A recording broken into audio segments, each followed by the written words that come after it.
Well, welcome, Bex. Good to have you back in the studio. How you doing? Welcome back, Bex. Oh, nice. Yeah. What? Don't look at me like that. Yeah, I'm a music guy. Yeah. Music guy. Hey, Bex, thanks for helping us out at the Crash Your Concession last weekend in Denmark. Where was it? Denmark, yeah. in Yeah, Denmark. you rocked it. Yeah, you kept kicking me off. I was trying to help, and you kept going, get away from me. You better get away from me. He was better at math than you. Yeah, well, most people are. You threw a hot dog bun at me. Yeah, I did. That was actually Wait, really what was that, fun. Bex? I threw a hot dog bun at him. Yeah. He threw a hot dog bun at me. Well, you know what? I don't know what was worse. You hated me by the legs? The giraffe? And you and Atlas were running around a lot. Hot dog bug at me. I think it goes top tier. Hanging you by the legs during the draft, and then hot dog. What can happen next?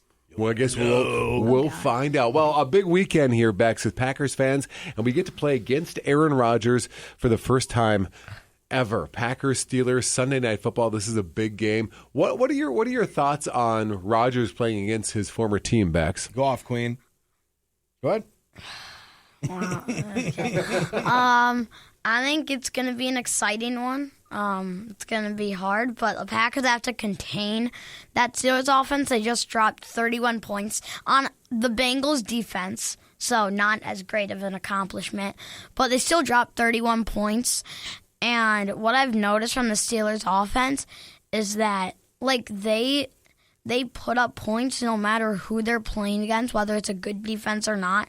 They put up good points every single week.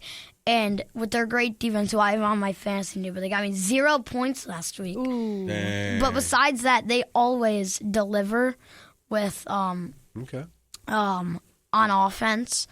So I think it's going to be a challenge for the Packers defense. They had to contain DK Metcalf because they have the corner death this year is just so I don't even know it's just very it's questionable. They contained Marvin Harrison Jr. pretty well, but Zay Jones last week against the Cardinals, they let him break out. It was a good game last week.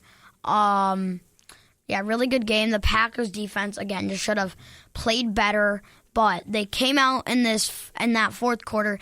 Edgerrin Cooper, he is so good. So many tackles, makes so many good plays.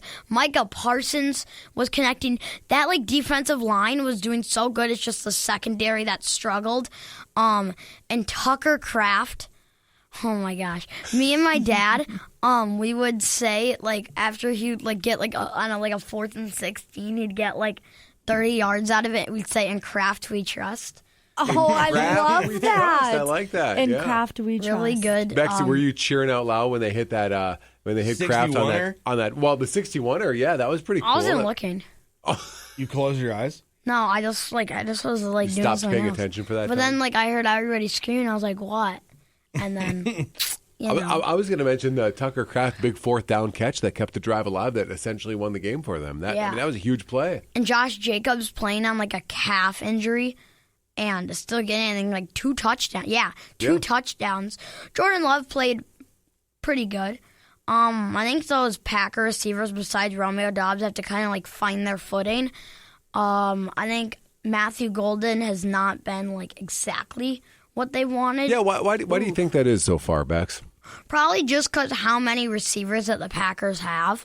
Jaden Reed's going to be back in a couple of weeks. Christian Watson is eligible for practicing, so he's going to be back soon. And it's just going to be getting worse for Matthew Golden. But really, I know he came, but Matthew Golden, I think he's kind of frustrated.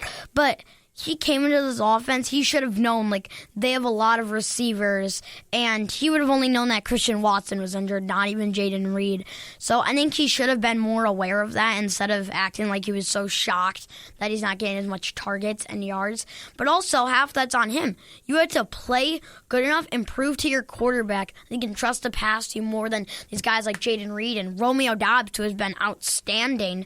Not as good he has been this week, but still pretty good.